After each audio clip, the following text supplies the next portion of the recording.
देवी, मैं आपके कैलाश पधारने का कारण जान सकता हूँ? हे भोलेनाथ, सृष्टि में विष की जानकारी आपको सबसे अधिक है।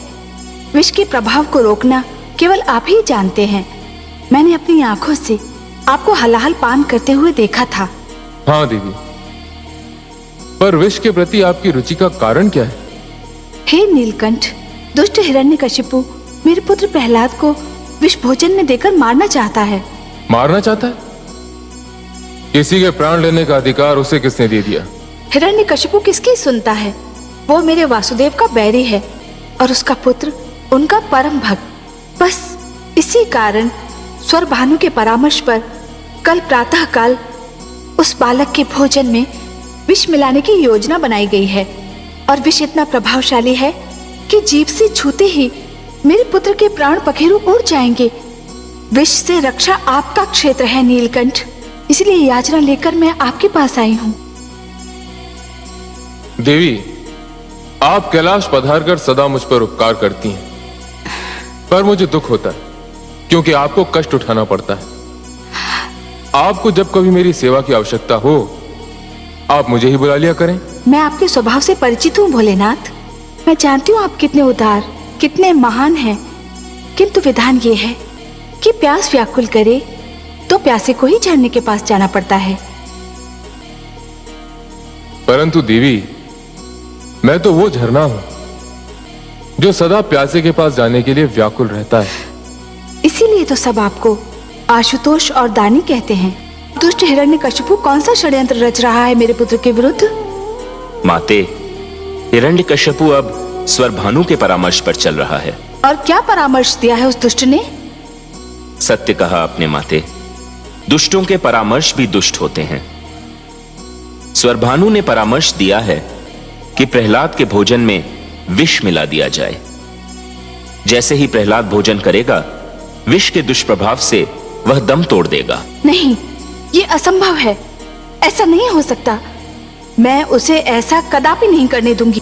मैं तो माता को यह सूचना देने आया था कि हिरण्यकशिपु पुत्र प्रहलाद के वध की योजना बना रहा है, पर माता तो अंतर्धान हो गई। मैं सब देख चुका हूं देवर्षि, परंतु वह मूर्ख हिरण्यकशिपु क्या जाने कि प्रहलाद के जीवन की योजना तो स्वयं आदि प्रजापति ब्रह्मा बना चुके हैं।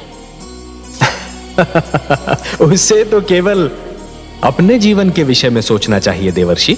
पर उसे तो मेरे पिताश्री ब्रह्मा ने पहले ही जीवन का दान दे दिया है।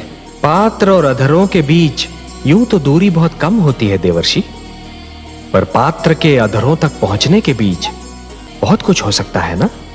पर माता अचानक चली कहां गई? आपकी माता ममता के बिना रह नहीं सकती और ममता की भावना चिंता के बिना रह नहीं सकती। विष का नाम सुनते ही मन में भोले शंकर की स्मृति जाग उठी होगी। गई होंगी उन्हीं के पास। नारायण नारायण। होता तो असुर क्यों कहलाता? पुत्र पिता का वध कर देते हैं, ये तो मैंने कई बार देखा है, किंतु एक पिता अपने पुत्र का वध करना चाहता है, ये तो पहली बार देखा है। विनाश काले विपरीत बुद्धि। जब मन में अहंकार जन्म लेता है महादेवी, तो सर्वप्रथम मन की कोमल भावनाओं को समाप्त कर देता है, और जब मन की कोमल भावनाओं का अंत होता है तो वो पतन का पहला संकेत होता है।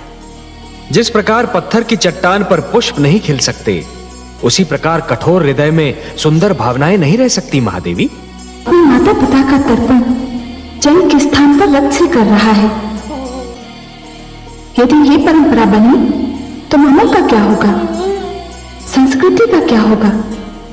महादेवी, ये दृश्य देखने में क्रूर अवश्य लगता है, परंतु तनिक सोचिए, उस पुत्र की मनस्थिति क्या होगी जिसके माता पिता, मित्र, आचार्य और एक निर्दोष कोमल कन्या को निर्ममता से मार दिया गया हो। मैं भी यही समझती हूँ कमल नयन कि सारा किया धरा सहस्रार्जुन का है। उसने तो अन्याय की हर सीमा लांघ ली है, परंतु हे सर्वेश्वर, सहस्रार्जुन को सहस्र बाहुओं का बल आप ही ने प्रदान किया था ना? हाँ महादेवी, पर सहस्र बाहुओं का बल मैंने उसे क्यों दिया था, ये तो वो भी जानता था और आप भी जानती हैं। महादेवी, कटाक्ष नहीं कमल नयन, सत्य कह रही हूँ। न जाने कैसे भ्रष्ट विचार लेकर जन्मे हैं दैत्य गुरु शुक्राचार्य। मोर्चे पर मोर्चे हारते जाते हैं, पर अपनी विचारधारा नहीं बदलते। अब क्या कह दिया उन्होंने? उचित परामर्श न देने और अपने शिष्य को उचित पाठ न पढ़ाने की जैसे सौगंध ही खा रखी है उन्होंने। पौत्र विरोचन को उन्होंने ये परामर्श दे दिया कि यदि ऋषि वत्स की पुत्री दीपावली ने उसका प्रस्ताव स्वीकार न किया तो वो अपने अधिकारों का प्रयोग करे। महादेवी, कभी कभी तो मुझे लगता है कि स्वयं दैत्य गुरु शुक्राचार्य को यह ज्ञात नहीं होता कि वो क्या कह रहे हैं, क्योंकि उनके भीतर ज्ञान और क्रोध के बीच एक निरंतर युद्ध चलता रहता है। जब ज्ञान का पलड़ा भारी होता है तो उनके मुख से कविताओं के पुष्प झड़ते हैं, परंतु जब क्रोध का पलड़ा भारी होता है तो उसी मुख से अंगारे उगलने लगते हैं। पर उनका परामर्श तो उनके शिष्य को, मेरे पौत्र को तो भ्रष्ट कर सकता है। महादेवी, यदि ऐसा हुआ तो उसका सारा दोष विरोचन का ही होगा। गुरु ने तो परामर्श दे दिया, परंतु उसे मानना या ना मानना ये तो शिष्य का कार्य है। आपको तो ज्ञात है कि प्रहलाद के गुरुजन शंड और अमर्क ने भी उसे परामर्श दिया था कि वो हिरण्यकशिपु को ही ईश्वर माने। तब क्या हुआ? पर प्रहलाद की बात और थी। वो मेरा पुत्र है, आपका भक्त है। हाँ पद्मनाभ, मैं बहुत दुखी हूँ। क्यों हो रहा है ये सब? क्यों मचा है ये हाहाकार? प्रेम बनाया था तो घृणा क्यों बनाई? जो हो रहा है, हो सकता है वो वही हो जो स्वयं विधाता ने लिखा हो। और अपना लिखा तो स्वयं विधाता भी नहीं मिटा सकते ना। हे महादेवी, हो सकता है कि ये मानव की परीक्षा हो, उसके कर्मों की परीक्षा हो। पर ऐसा संसार और ऐसा मानव आपने बनाया ही क्यों नारायण, जो आपकी बनाई धरती पर अंधेरा फैला रहा है? तो आप क्या चाहती थीं कि हम केवल दिन बनाते और रात्रि न बनाते? फिर मानव को अंधेरे उजाले का अंतर कैसे जान पड़ता? विष न होता तो अमृत की महत्ता कैसे जानी जाती?